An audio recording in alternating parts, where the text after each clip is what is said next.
Last week, we had good news on job growth. 943,000 jobs created in July, the seventh largest month of job creation in U.S. history, making the administration the first ever to add 4 million jobs in the first 6 months in office.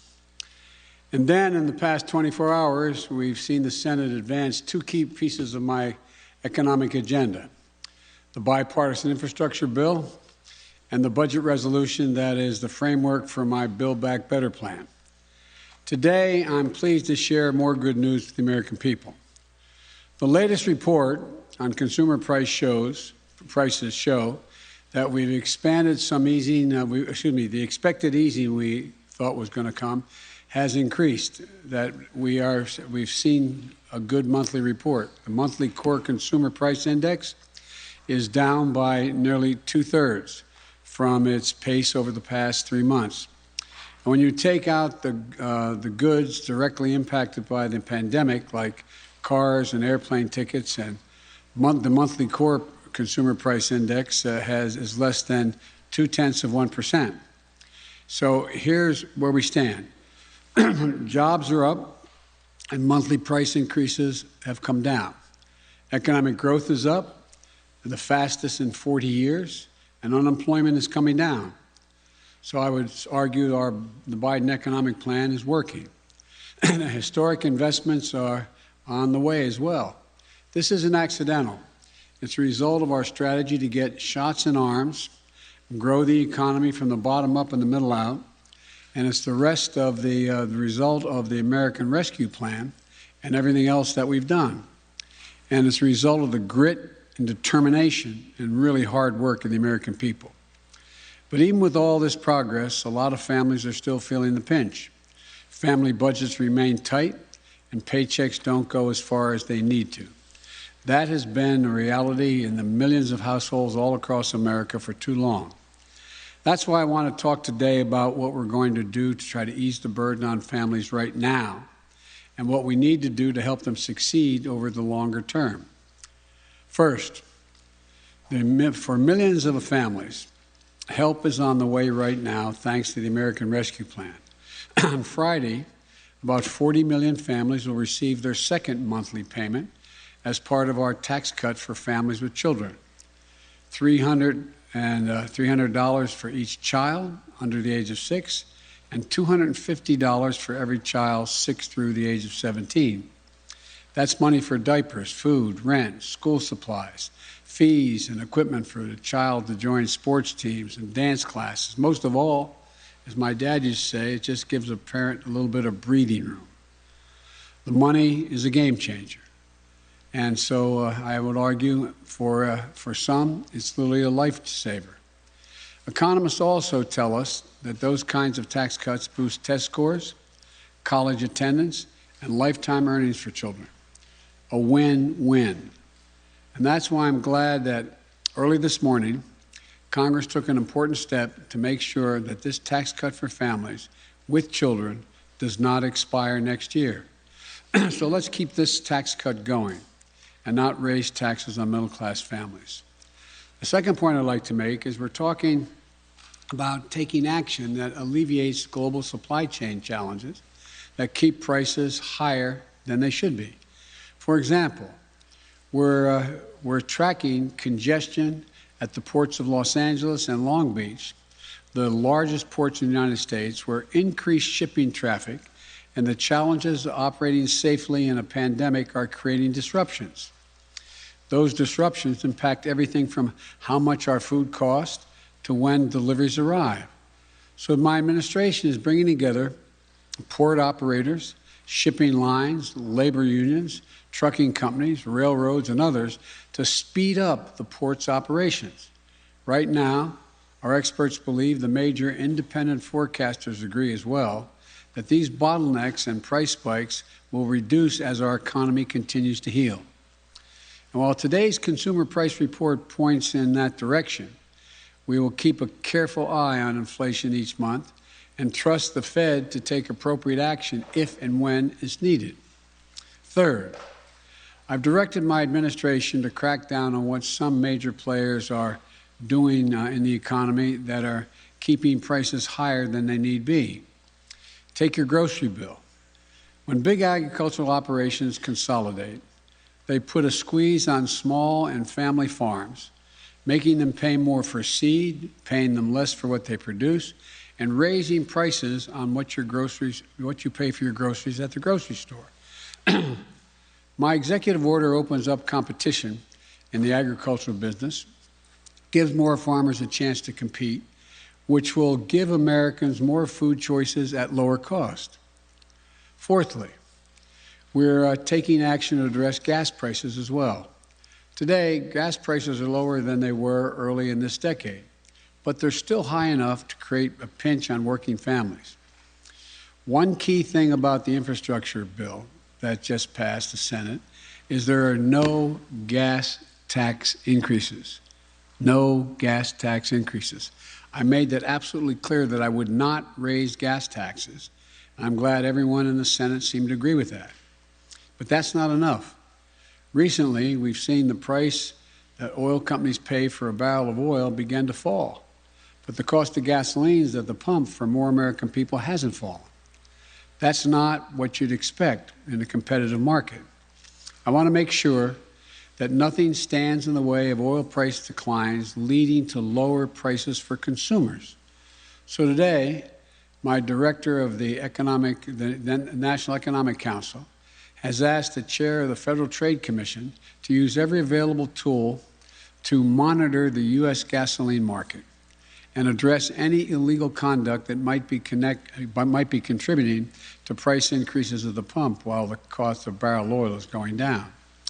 We also made clear to OPEC, the major oil exporting nations of the world, that the production cuts made during the pandemic should be reversed as the global economy recovers in order to lower prices for consumers. The child tax credit, stepping in to address the supply chain challenges, my competition orders, the FTC investigation and the price gouging, these are some of the immediate steps we're taking to put more money in your pocket and make that money go further. But we also need to do more to bring down the costs that are squeezing families month after month and year after year. We need to make this economy work better for working families in the long run. These challenges are with us long before the pandemic and before I took office. But as we recover from this crisis, now is the moment to put in place the long-term plan to build back America better. A plan that will increase opportunities with better jobs and with higher wages. A plan that will lower the everyday costs that strain our budgets and our nation's families today and long into the future.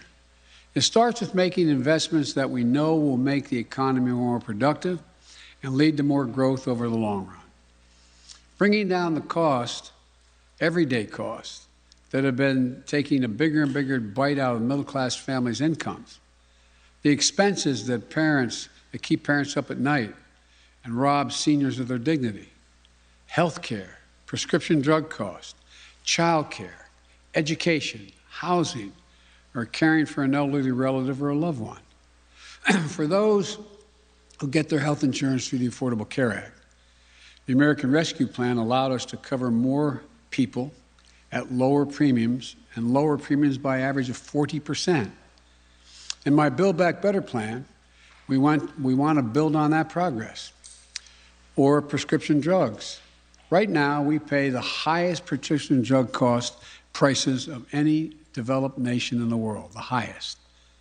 My Build Back Better plan is going to lower prescription drug costs by finally giving Medicare the power to negotiate the price of the drug they purchase for the American people, saving Americans hundreds of billions of dollars. On top of that, my plan would add hearing, dental, and vision benefits to Medicare. Right now, there are hundreds of thousands of Americans who need home and community-based care services. My plan expands home care for older Americans and people with disabilities, while improving jobs and the pay for the workers who care for them. My plan will also provide access to quality, affordable child care. With new and upgraded child care facilities all across the country, middle-class families will pay no more than 7% of their income for highly qualified care for children up to the age of 5. The most hard-pressed working families will not pay a dime. Today, my Council of Economic Advisors and the Office of Management and Budget released a report showing clearly how my Build Back Better plan will lower out-of-pocket expenses for families. For example, a family with 2 parents who together earn $85,000 a year. They have an adult daughter who lives with them and attends a community college. They care for an elderly parent who needs arthritis medicine, which costs $5,500 out of pocket each year. An eye exam to get a new pair of glasses. Under our Build Back Better plan, their daughter will be eligible for 2 years of community college free. That will save them $2,400 a year. That's like a $2,400 tax credit. In addition, I should say tax cut, not just credit. In addition, my plan would cap out-of-pocket expenses and cost for their moms and dads' prescription drugs, saving that family another $2,400 a year. And this new vision benefit under Medicare would pay for that eye exam and new glasses and lenses, saving $450 a year. All told, my plan would save that family making $85,000 a year $5,250. And the Build Back Better plan is going to save your family a lot as well. Now, there's been a lot of misleading talk, which is no surprise, I guess, about what I'm proposing in my Build Back Better agenda. It's not a short-term stimulus. It's a long-term investment in American families. My Republican colleagues have argued that long-term investments in physical infrastructure will grow the economy and reduce inflationary pressures. And I thank them for that. They're exactly right. We agree on that. At the same time, it's true that long-term investments that bring down the biggest costs that families face, housing, child care, education, and health care, these investments will lower out-of-pocket expenses, not raise them. They will spur more people to work by helping ease the burdens of child care and senior care that parents, especially mothers, bear, keeping them out of the job market. And they'll spread out over the decade. They'll make a huge difference for families, but they'll only make up around 1% of our economy each year over the next decade. And they're going to be fully paid for. This isn't going to be anything like my predecessor, whose unpaid tax cuts and other spending added nearly $8 trillion in his 4 years to the national debt. $8 trillion. They didn't even purport to try to pay for their tax cuts, which went straight to the largest corporations and the wealthiest Americans. The investments I'm proposing will be fully paid for over the long term by having the largest corporations, including the 55 corporations that paid 0 federal tax last year, and the super wealthy, begin to pay their fair share. They'll still make a lot of money, but pay their fair share. That means we'll actually reduce the national debt, improve our fiscal position over the long run. My Build Back Better agenda is fiscally responsible, the fiscally responsible way to reduce the cost for families. In fact, you're hearing economists across the board confirm this. Moody's has said that, quote, worries that the plan will ignite, and this is Moody's now, will ignite undesirably high inflation and overheating economy is overdone. Nobel Prize winning economist Joseph Stiglitz said my plan, and I quote, there is no conceivable way that will have any significant effect on inflation. Jason Furman of Harvard University has said, quote, I don't think the infrastructure bill or the reconciliation plan would materially impact inflation over the next decade. So, if your primary concern right now is the cost of living, you should support this plan not oppose it. Because a vote against this plan is a vote against lowering the cost of health care, housing, child care, elder care, and prescription drugs for American families. So let me close with this. We brought this economy back from a cold start, and there are going to be some ups and downs. But I am committed to making sure that our historic economic recovery reaches everyone.